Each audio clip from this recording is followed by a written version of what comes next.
Ladies and gentlemen, according to the latest Guinness Book of Records, the oldest living stand-up comedian is a lady in NYC. Little factoid for you. Still performing, but we've got a surprise for you. Our next performer has got that beat. Let's welcome our guy who's 2 months shy of turning 102 years old. Jack Marlin!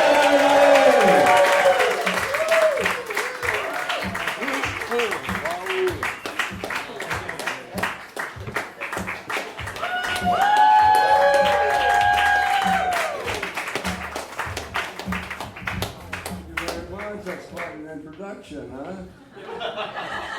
Not only are you a friend, you're a total stranger.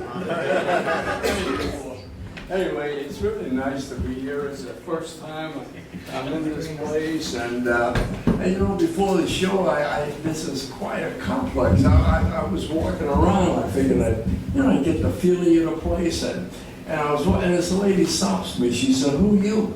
I said, "Oh, I'm Jack Marlin. I'm going to be performing. I'm a comedian. I'm in a show tonight." She said, "Well, that explains it." I said, "What do you mean?" She said, "No wonder you're so nervous." I said, "What makes you think I'm nervous?" She said, "You're not nervous. What are you doing in the ladies' room?" Anyway, but I'm here, and let me tell you something. It's really a pleasure. I can't tell you how happy I am to be doing stand-up. I mean, it's... Of course, at my age, I'm glad to be standing up. but really, it's really a pleasure, you know. Usually when I'm introduced and somebody talks about my age, they think I'm going to be coming down in a wheelchair. But what if I told you that I got here tonight on my skateboard?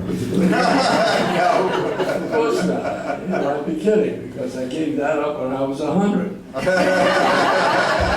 Anyway, but I am old, there's no doubt about it, you know, I gotta admit it, but the thing is I feel great, you know, I really don't feel old, you know. That's the thing.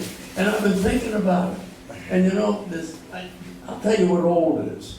Old is when somebody compliments you on your alligator shoes and you're walking barefoot. That's when you're old. Old is when every morning at 7 o'clock you empty your bladder, 7:15, you get out of bed. I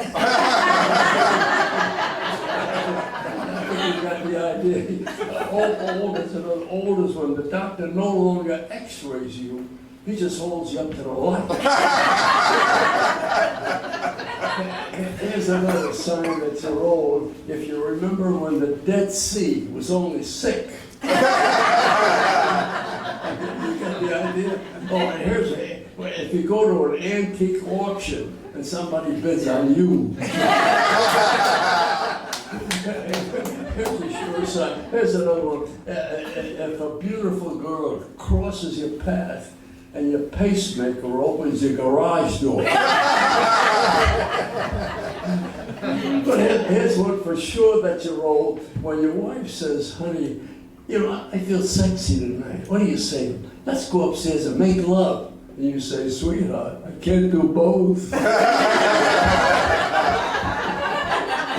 but as you can see, I'm not old really. And you know, lately, a lot of people, where's that thing I can hold on to? A lot of people have been asking me, I've been interviewed a lot, and they want to know about my life and how I got into comedy and all that. And I tell them, you know, I was brought up on the streets of New York. No houses, just streets. At that time, of course, it was called New Amsterdam. And actually, I had a good life, you know, and I was very lucky. My parents had a great sense of humor, and all my relatives, it was always a great time when we were together. And we were together a lot. And there was always a lot of comedy, people laughing, and I like that, you know. I was just a kid, but it rubs off on you, you know. And I love it because when people are laughing, well, they say that laughter is the best medicine. And I wasn't going to be a doctor, so I figured, you know, it just grew on me, and I was around it all the time, and I went to school, you know, I was the clown, you know, I was always making the kids laugh, and I wasn't much with my studies, to be very honest with you. As a matter of fact, my subject, I wasn't too good. I flunked recess.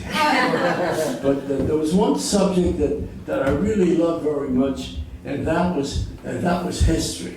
And mainly, not so much history, but biographies. You know, I love biographies, and mainly I was so impressed with all these people that throughout the ages, they'll always be remembered for their great inventions or whatever they did, and I love that. And I always thought about it, but I thought about, what about their family life? How were they with the family, their environment? What effect did they have? Like Thomas Edison.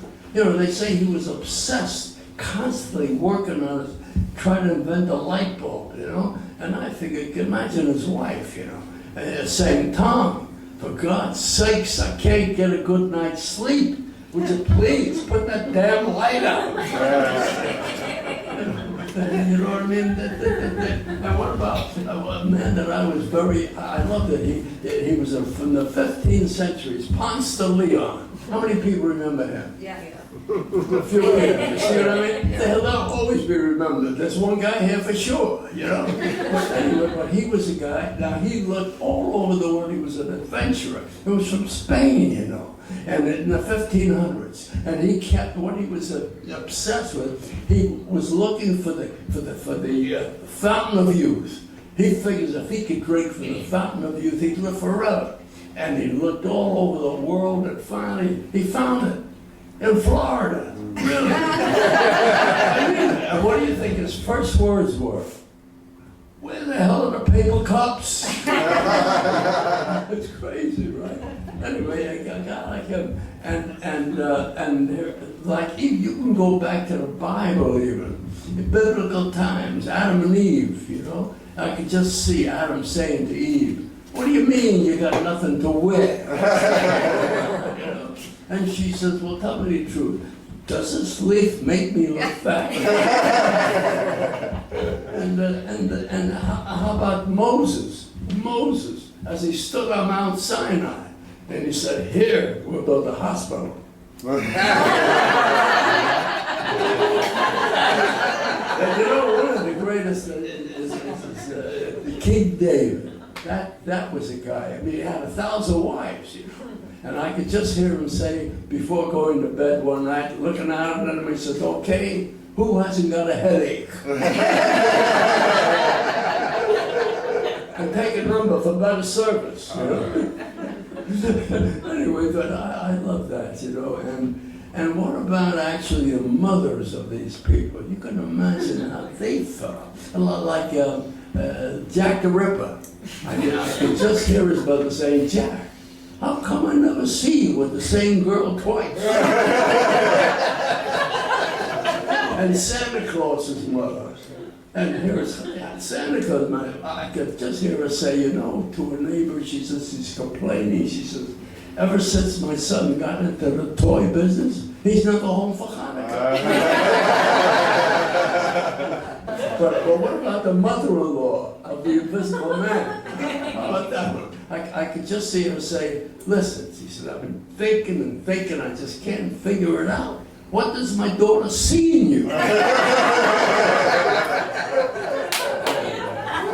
I'll tell you, and my favorite of all is you know, the Hunchback of Notre Dame, Quasimodo. He's my favorite. And I could just see him coming home after ringing the bells, comes home and he goes into the kitchen, and there's his wife, and she's holding a wok. And he says, oh boy, my favorite Chinese food for supper. She said, no, I'm going to iron your shirt.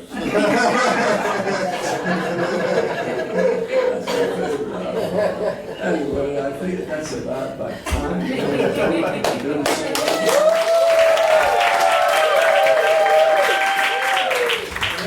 really got to get going. My embryo is a double pop.